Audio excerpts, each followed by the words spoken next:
Le jour, un 4 juillet. Le lieu, Paris. Enfin presque, le nord de Paris. Un événement attendu et reconnu par des centaines de milliers de fans de manga, le plus gros salon du genre en Europe, la Japan Expo. En entrant dans le hall 5, on aperçoit des stands.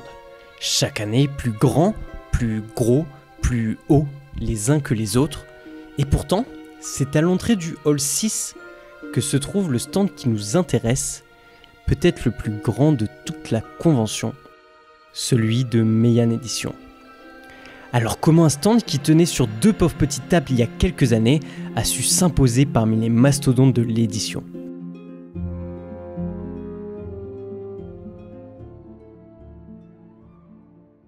Pour répondre à ces différentes questions, on s'est rendu directement sur le stand de Meian, avec un objectif, rencontrer les personnes qui sont les engrenages de cette maison d'édition et comprendre comment Meian est passé d'un petit stand de 2 tables au stand qu'on voit juste là.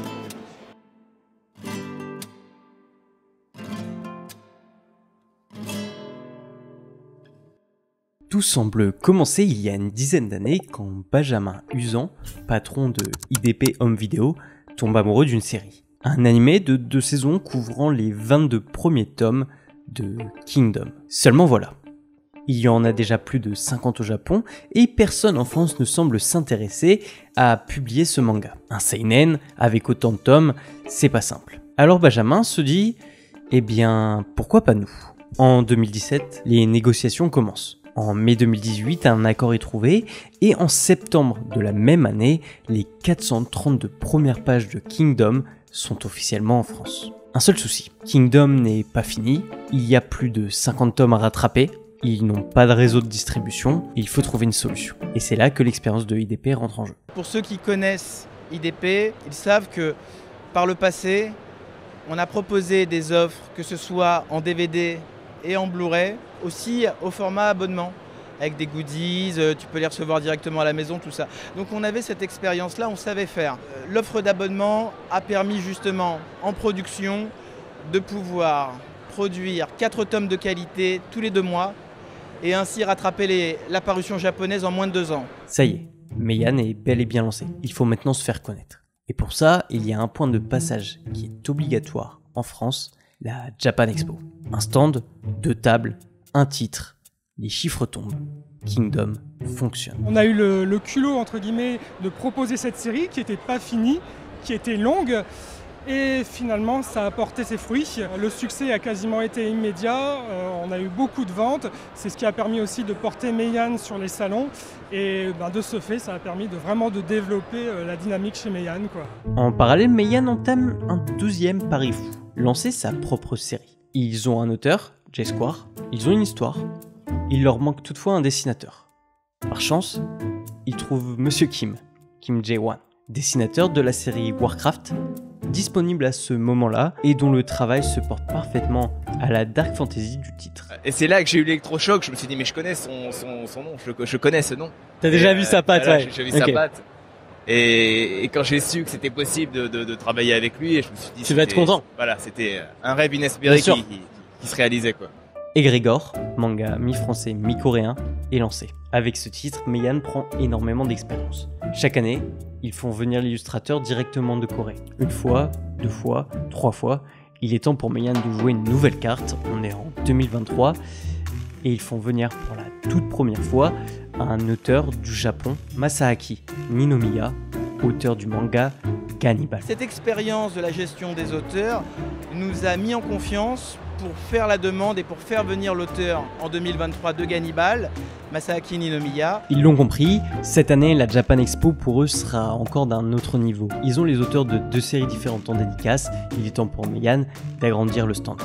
Avec Gannibal et ce succès, la maison d'édition renforce encore plus son positionnement sur la scène des seinen.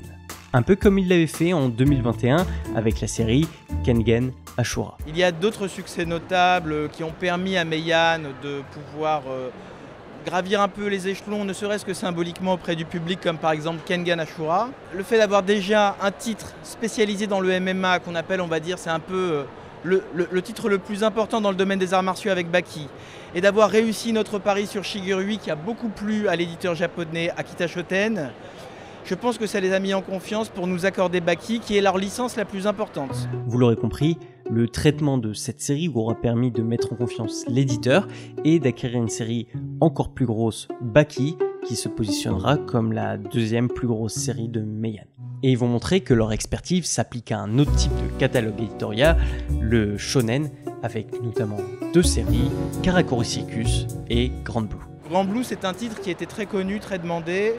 On a répondu à la demande parce que Meian, en tant que nouvel éditeur, il avait justement le temps de prendre de l'expérience. Il y avait aussi une confiance qu'on accordait à la communauté. Les gros titres principaux, on pourra dire qu'il y a eu Karakuri Circus, qui nous a pas mal aidé aussi, qui est sorti il y a 2 ans à la Japan Expo, qui a été une réédition, évidemment, une très belle édition d'ailleurs, dans une qualité vraiment exceptionnelle. On a des formats en perfect édition, donc du grand format, les pages en couleur, il y a eu une retraduction. On est en 2025 et Meian dispose d'un catalogue avec de nombreuses séries porteuses, une série en création originale comptant parmi les plus longues en France, et ayant tous les droits sur cette série, ça leur permet d'expérimenter, que ce soit sur le format, les produits dérivés, les goodies. Il y a des choses parfois qu'on fait sur une série, une grosse série qui fonctionne, et on se dit tiens, pourquoi pas la faire sur Egrégor et vice versa. Ils testent, ils réussissent, et ensuite peuvent proposer aux ayants droit des autres séries japonaises des plans marketing similaires. C'est en partie la qualité du produit et les produits dérivés proposés par Meian qui expliquent le succès de la maison d'édition. Les gens sont contents de nos éditions et ils nous font savoir généralement sur les réseaux. J'espère qu'à travers cette vidéo, vous aurez compris que 2 tables, pour Meian, c'était pas assez. Avec des séries phares comme Kingdom, Baki, Karakuri Circus et Egrégor, forcément ils avaient besoin de développer leur stand, c'est ce qu'ils ont fait et je pense que ça va continuer. Un seul moyen de le vérifier, revenez les autres années sur le stand de Meian et vous verrez s'il est encore plus grand ou pas.